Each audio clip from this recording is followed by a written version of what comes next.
Que ellos digan que la patrística, que la historia y que por la Biblia saben que son la única iglesia. Sería interesante saber en qué parte de la Biblia se apoya lo que es la adoración a María. Sería interesante saber en qué parte, en qué libro, en qué documento del magisterio de la iglesia nos enseña a adorar a María, porque que yo sepa, la iglesia nunca nos ha enseñado a adorar a María, simplemente nos ha enseñado a amarla, así como Cristo la amó. Infalibilidad papal. La infalibilidad papal no recae sobre la persona humana del Papa, más bien recae sobre el Espíritu Santo que tiene el Papa, ya que él recibe la autoridad, así como todos los apóstoles recibieron la autoridad mediante la imposición de manos, y así se fue traspasando tanto la autoridad como el Espíritu Santo en la iglesia. Por tanto, el decir que el Papa en cuestiones ex cátedra se equivoca, es decir, que el Espíritu Santo se equivoca. Procesiones donde cargan imágenes. Y bueno, las procesiones podemos verlas en el Antiguo Testamento, como iban con procesiones llevando el Arca de la Alianza, que por cierto tenía imágenes, y no por eso es adoración, simplemente es una tradición que heredamos de los judíos. Exacto. También sería bueno saber quién de los padres apoyaba la Inquisición. Y eso que acabas de hacer se llama anacronismo y demuestra tu falta de conocimiento histórico. En primera, porque los padres de la iglesia son de los primeros siglos y la Inquisición surge en la Edad Media, que por cierto la Inquisición a lo que se dedicaba era a inquirir, como bien lo he explicado 1000 veces, y a salvar las almas. Que ves en History Channel o en los falsos museos de la Inquisición son solo parte de la mentira llamada la leyenda negra de la iglesia. O las indulgencias. Y bueno, el perdón de los pecados o la indulgencia es apoyada por todos los padres de la iglesia, ya que también es el reflejo de la autoridad que le da a la iglesia Jesús mismo. Todo lo que ates en la tierra quedará atado, y todo lo que desates en la tierra quedará desatado. Ahora, que si te refieres a esa falsa historia de que las indulgencias se vendían, déjame decirte que no has leído lo suficiente, porque seguramente ni siquiera sabes que en ese tiempo de Martín Lutero surgió una bula papal, que es la que ustedes dicen que se cobraban las indulgencias. Pero si lees la bula papal, sabrás que en ningún momento la indulgencia era cobrada. Más bien, se decía que si era del corazón del fiel, si era parte de lo que quería entregar como agradecimiento a la iglesia, cualquier dádiva era recibida. Pero en ningún momento se cobraba, así como tu pastor te cobra un diezmo. Y por último, él dice que por la historia se sabe que la Iglesia Católica es la única y verdadera que fundó Cristo. Lo que nuestro compañero parece que ignora es que la Iglesia Católica Romana, que hoy se conoce, no es la misma que la Iglesia Católica que inició. De hecho, la Iglesia Católica se dividió en el siglo XI a lo que se le conoce el Gran Cisma, dividiéndose en occidental e Iglesia oriental. Y bueno, el único que demuestra su ignorancia aquí eres tú. En primera, porque la Iglesia Católica no solo es romana, y la Iglesia Católica es la misma del pasado, la del presente y la del futuro. La Iglesia no va a cambiar. Es más, precisamente por la historia y por la patrística, sabemos que la Iglesia ha enseñado lo mismo durante más de 20 siglos. Ahora, el cisma que se genera entre Occidente y Oriente es un cisma meramente político, no doctrinal. Por tanto, la Iglesia Católica sigue siendo una. Es más, gracias a las oraciones de los fieles y al trabajo de los papas, la unión de la Iglesia de Occidente con la Iglesia de Oriente es una realidad que en un futuro no muy lejano vamos a tener. Exacto. Por lo tanto, si usamos su lógica, ellos también son una división de la Iglesia Católica o Universal que fundó Cristo. De hecho, no, porque la Iglesia Católica no surge con la división, a diferencia del protestantismo, que surge con la división de un hombre llamado Lutero, y de ahí surgen las sectas como la que tú estás. Él dice que el único que se separa fue Lutero y que todo nace del luteranismo. Otro gran error. Antes de Lutero existieron los famosos prerreformadores, que son líderes que estaban en contra de las enseñanzas y corrupción de la Iglesia Católica Romana. Uno de ellos fue Girolamo Savonarola, quien expuso la corrupción del Papa Rodrigo Borgia o Alejandro VI. Y adivinen qué pasó con él. Así es, fue quemado por la Iglesia.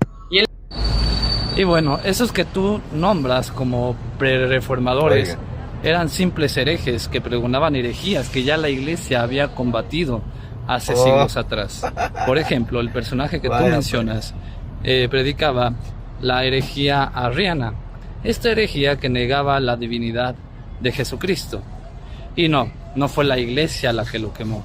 La Iglesia solamente mediante la Inquisición inquirió en su herejía, y él, como no se retractó de la herejía, el reinado es el que pone el castigo y el que lo hace.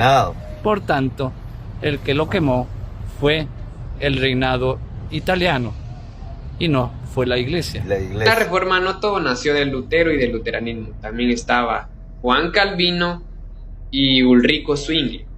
Y también están los anabaptistas y los anglicanos. Todos ellos, los que crearon nuevas iglesias, creando iglesias a su acomodo y a su entendimiento. Y no es bíblico eso. En ninguna parte de la Biblia vas a encontrar que se hagan iglesias diferentes a la única iglesia que Cristo fundó.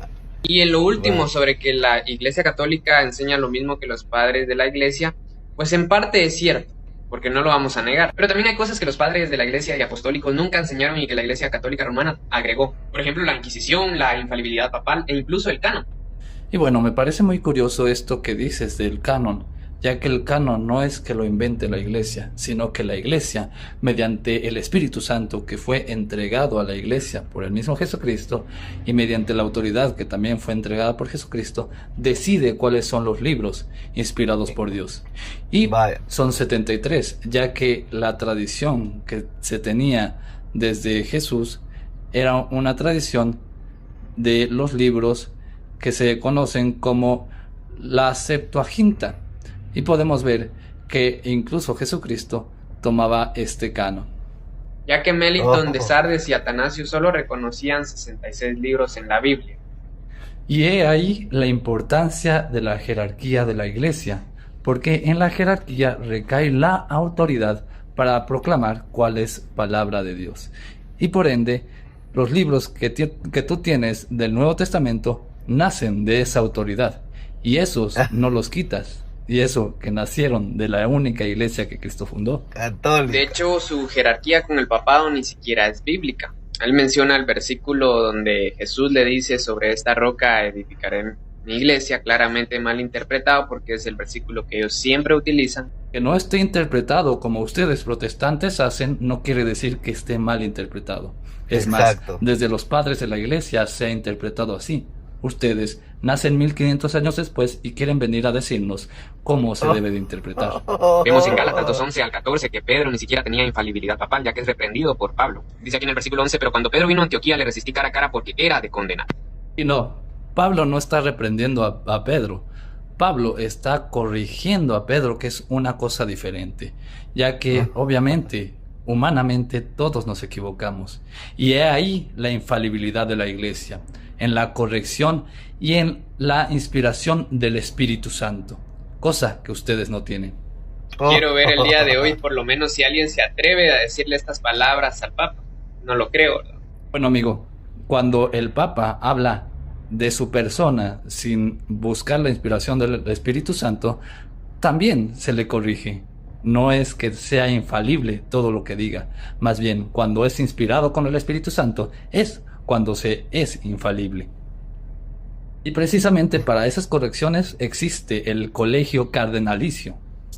Y bueno, obviamente voy a necesitar más partes para corregir a este hermano que está. Bueno, excelente cátedra que le dan al hermano separado, nuestro hermano católico. En todas le respondió con tranquilidad, como se debe. Yo hace poco estaba viendo TikTok, pues como TikTok le muestra a uno cosas que a uno le gustan, y a mí me salen muchas cosas religiosas. Entonces, cuando iba pasando este hermano católico se llama Paco Serrano, y entonces yo cuando vi dije, no, pues en todo le contesta. Qué buenísimo, y creo que es un grupo que se llama Liga Católica, donde estos responden las ciertas preguntas o pues los errores que tienen nuestros hermanos separados y lo muestran ahí. Entonces dije yo, qué bonito, me gustó. Entonces yo quería mostrárselos para que vean cómo, pues, de cierto modo, pues hay que defender la fe católica, ya que nuestros hermanos separados tal vez pues no es que lo hagan por maldad ni nada, sino pues porque eso le han enseñado a ellos, les han enseñado errores, y eso es lo que predican. Pues eso es lo malo que enseñan los pastores protestantes, que enseñan cosas que no son, ¿verdad? Y lo malo es que después se ponen como necios nuestros hermanos separados, con que nosotros creemos en esto y creemos en lo otro y creemos en lo otro, y ellos se cierran en ese sentido, porque pues, por dar un ejemplo así, nosotros los católicos sabemos que nosotros no adoramos imágenes. Eso lo sabemos perfectamente nosotros, que una imagen pues no hizo los cielos y la tierra ni nada, ni nosotros la tenemos como Dios. Una imagen de Guadalupe, la Virgen de Guadalupe, una imagen de los santos, tener imágenes no es malo, eso lo sabemos nosotros perfectamente.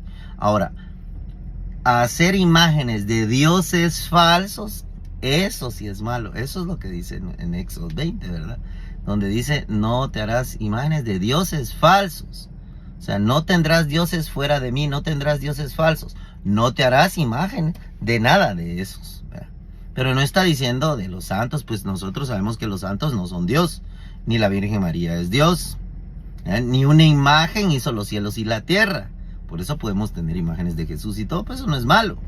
Es como tenemos también, yo tengo la imagen de mi abuelo, de mi abuela, de mis tíos, de mi familia, y tener una imagen no es malo, es una simple representación de algo que sucedió en cierto momento. Por decirles, cuando nosotros tenemos la imagen del nacimiento del niño Jesús, tenemos a José, tenemos a María, tenemos a Jesús, y que están en un pesebre, pues. ¿Y qué es lo que pasa ahí? Entonces tiene la Virgen María en sus brazos. Entonces es una interpretación de que una vez, pues, Jesús estuvo en un pesebre y María lo tuvo. Es algo que está escrito en la Biblia, que está ahora en una imagen, pero eso no es malo. Ahora, creer que la imagen hizo los cielos y la tierra y es Dios, eso sí. Porque muchos dicen, pero es que ustedes besan la imagen y por eso no es adorar. Usted besa a su esposa o a su esposo, besa a su esposa o a su esposo, y eso no significa que lo está diciendo que con eso es Dios. Es que ustedes prenden velas, eso tampoco. ¿Dónde dice en la Biblia que prender veladoras es adorar? ¿Verdad? Si no, díganme ustedes, entonces nunca han adorado a Dios porque nunca han prendido una veladora. No, ¿verdad? O sea, esas situaciones es necesario que las sepan, pero yo a veces digo, no entienden, porque lo primero que nos atacan, por decirle yo aquí, que hacemos todos los días el Santo Rosario, nos dice que somos unos idólatras, que María no intercede, cuando nosotros sabemos perfectamente que María intercede, y eso está en la Biblia, ¿verdad? En las bodas de Caná, la Virgen María demostró su saciedad de intercesión, cuando le dijo, cuando no era ni el tiempo, todavía no era el tiempo de Jesús para mostrarse, para hacer milagros, y sí, sin embargo, lo hizo el milagro. Por eso le dice, ¿qué tengo yo contigo, mujer? Todavía no es mi hora. Pero si no hubiera hecho el milagro Jesús, pues hubiéramos dicho, pues sí, María no intercede. Pero ¿qué pasa? No era el tiempo y hace el milagro. Inauguró sus milagros. Con ese fue el primer milagro de Jesús, transformando el agua en vino en las bodas de Caná. Por una simple insinuación de la madre lleva a Jesús a anticipar sus portentosos milagros. Permitió la providencia que sucediese de esa forma para enseñarnos el maravilloso poder de intercesión de María Santísima junto a su divino Hijo Jesús. Entonces, aquí rapidito nos vienen y nos dicen, no, pero es que María está durmiendo, déjenla en paz, ella está en un lugar de reposo, ella va a resucitar. Cuando Dios nos dijo, Dios es un Dios de vivos y no de muertos, y para Él todos viven. Además, Jesús Dijo, quien cree en mí, aunque muera, vivirá. Y además, pues para hacerlo más claro, en la transfiguración, Moisés y Elías se mostraron en gloria delante de Jesús y estaban platicando con él. No estaban muertos ni estaban en un lugar de reposo, estaban en gloria. Bueno, pero es para que tengan una idea. Entonces, cuando nosotros sabemos lo que estamos diciendo, pero ellos dicen, no, es que ustedes las adoran. ¿Por qué? Porque ustedes le piden a la imagen y nosotros no le pedimos a la imagen, ni tampoco le pedimos a la Virgen María que ella haga el milagro. Le decimos que interceda ante su Hijo para que así se produzca el milagro, como fue tal en las bodas de Caná. No fue la Virgen María quien hizo el milagro, sí, pero sí fue la que lo pidió. Y así lo hizo Jesús, ¿verdad? También la Virgen María, cuando se presentó en casa de su prima Santa Isabel, todos quedaron llenos del Espíritu Santo. En cuanto oyeron el saludo de María, en cuanto oyeron la voz y el saludo de María, saltó de gozo el niño en su vientre e Isabel quedó llena del Espíritu Santo. ¿Qué hubiera pasado si la Virgen María hubiera ido a visitar a un hermano separado con esos pensamientos que tienen nuestros hermanos separados? ¿Qué hubiera pasado?